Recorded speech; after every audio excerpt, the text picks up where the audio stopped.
Good morning बच्चों। हम आज एक नए वीडियो में मिल रहे हैं, लेकिन आज हमारे लिए कोई नया टॉपिक नहीं है। हम आज के वीडियो में फिर से क्लास 9 के हिंदी बी का सिलेबस डिस्कस करेंगे। कारण ये है कि हमने पिछले वीडियो में जो सिलेबस डिस्कस किया था वो 1920 सेशन के लिए था। अभी जो हम सिलेबस डिस्कस करेंगे ये 2021 सेशन के लिए है, यानी इस सेशन के लिए ये सिलेबस फॉलो किया जाएगा। ठीक है, सबसे पहले मैं कुछ बातें बता दूं कि अब ये सोचकर, ये जानकर कि हमें फिर से नया सिलेबस मिल गया है, ये जानकर बिल्कुल निराश होने की जरूरत नहीं है। क्यों? क्योंकि पूरा जो सिलेबस है, पुराना वाला सिलेबस जो 1920 सेशन का था और जो 2021 सेशन का है, उसमें केवल 20% का डिफरेंस है। 80% सिलेबस सेम है।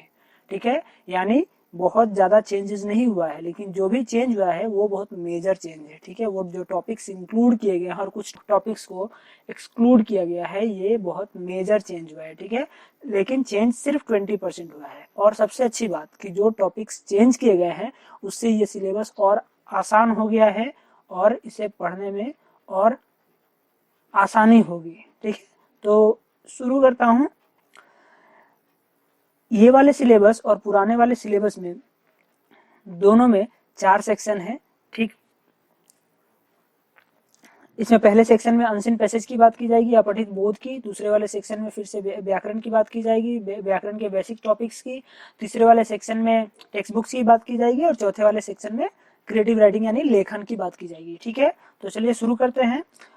पहला सेक्शन में जिसमें अपठित बोध होगा, उसमें पुराने वाले सिलेबस में हमें अपठित गद्यांश और अपठित पद्यांश दोनों पढ़ने पड़ते थे, यानी कविता और कहानी दोनों पढ़ने पड़ते थे। लेकिन अब हमें केवल अपठित गद्यांश पढ़ना है, यानी केवल प्रोज पढ़ना है, पोएट्री नहीं पढ़ना। ठीक है, इसमें 100 से 150 शब्दों के बीच एक अनसीन पैसेज दिया जाएगा, एक अपठित गद्यांश दिया जाएगा और इससे 1 मार्क का 2 क्वेश्चन और 2 मार्क का 4 क्वेश्चन पूछा जाएगा। ठीक है, पहले ये अपठित गद्यांश से 9 मार्क के क्वेश्चन पूछे जाते थे, अब इससे 10 मार्क के क्वेश्चन पूछे जाएंगे। तो ये पहला चेंज है। ठीक है, अब हम दूसरे सेक्शन में चलते हैं।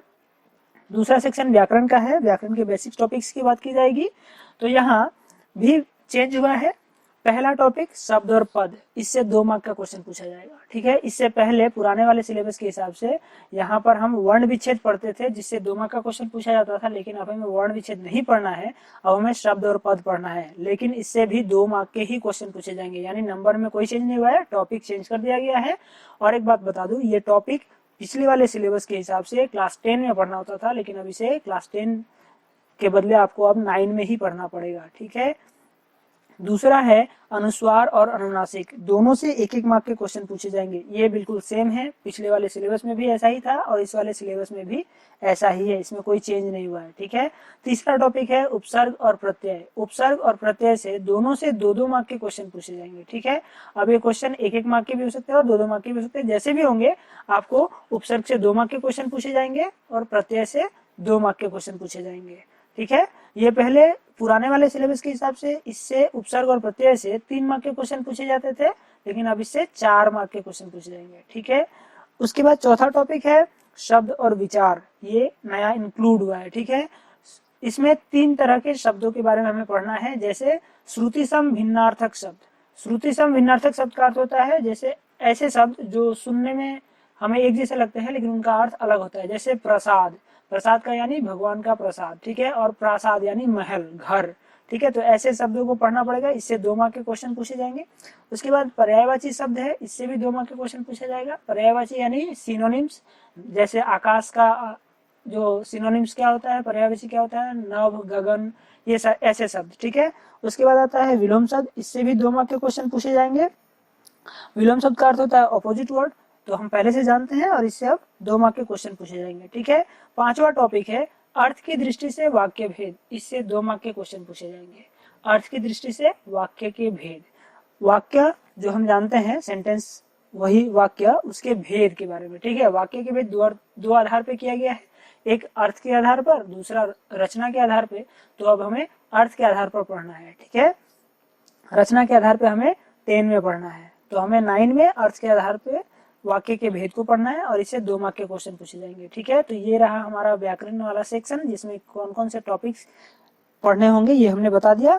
अच्छा, पुराने वाले सिलेबस में जो 2 टॉपिक्स है जो इस वाले सिलेबस में हटा दिए गए हैं वो है संधि और विराम चिन्ह। ठीक है, संधि और विराम चिन्ह को हटा दिया गया है और उसके बदले में शब्द विचार और अर्थ की दृष्टि से वाक्य भेद यहाँ इंक्लूड कर दिया गया है। ठीक है, तो पिछले वाले सिलेबस में व्याकरण वाले सेक्शन में 15 मार्क का क्वेश्चन पूछा जाता था, लेकिन नए वाले सिलेबस के अनुसार व्याकरण वाले सेक्शन से 16 मार्क का क्वेश्चन पूछा जाएगा। ठीक है, 16 मार्क्स का क्वेश्चन पूछा जाएगा।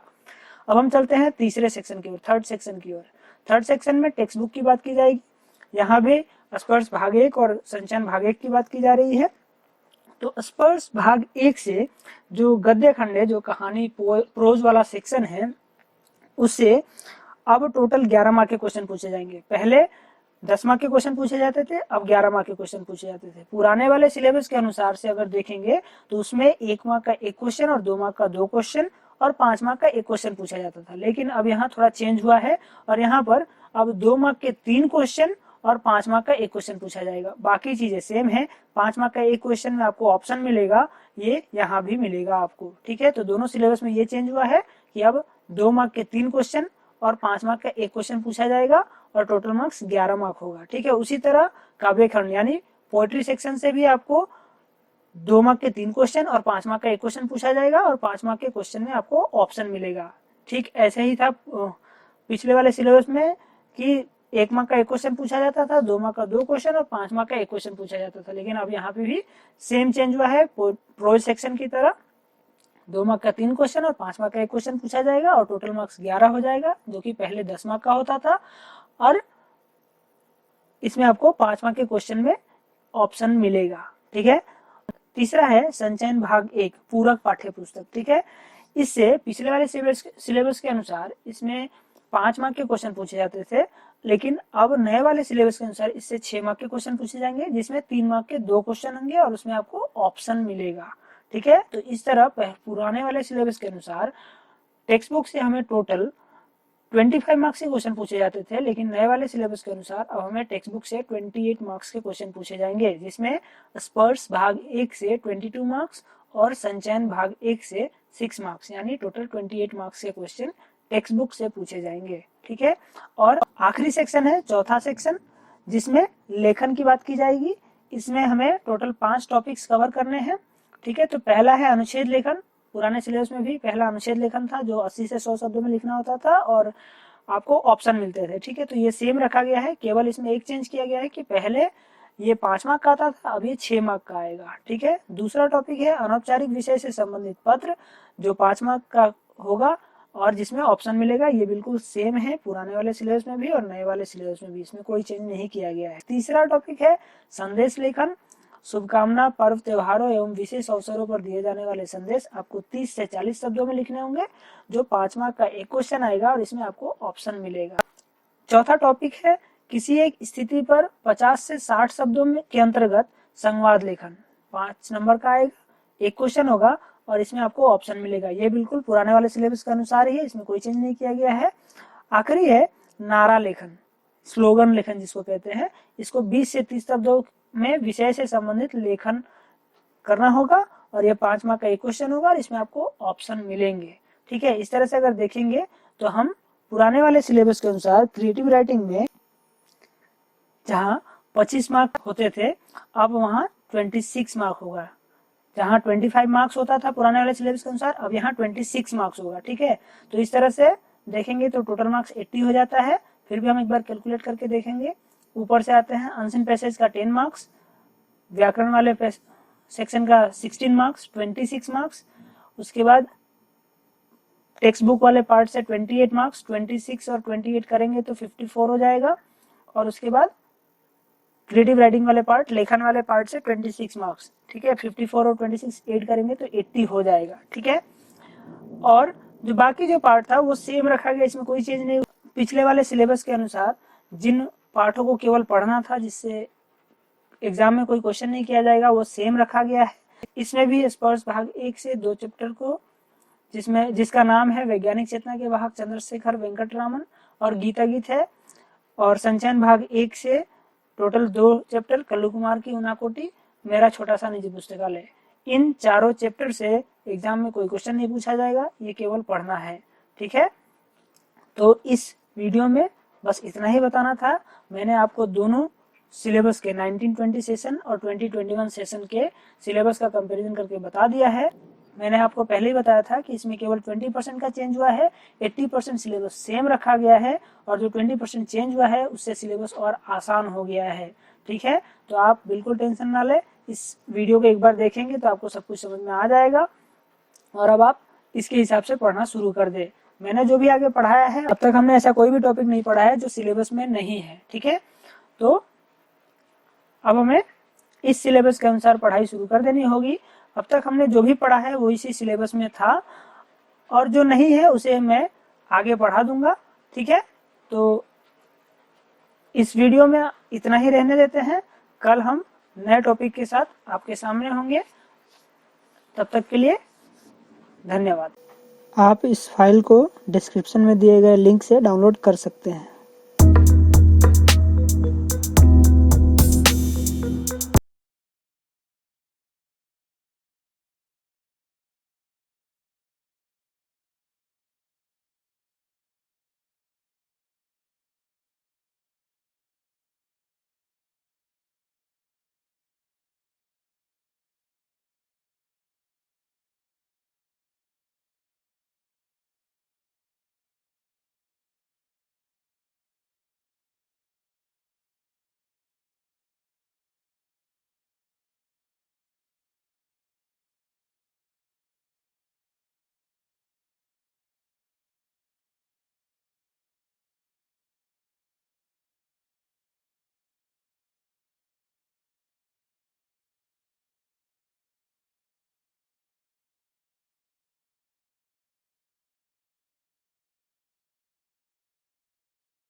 डाउनलोड कर सकते हैं।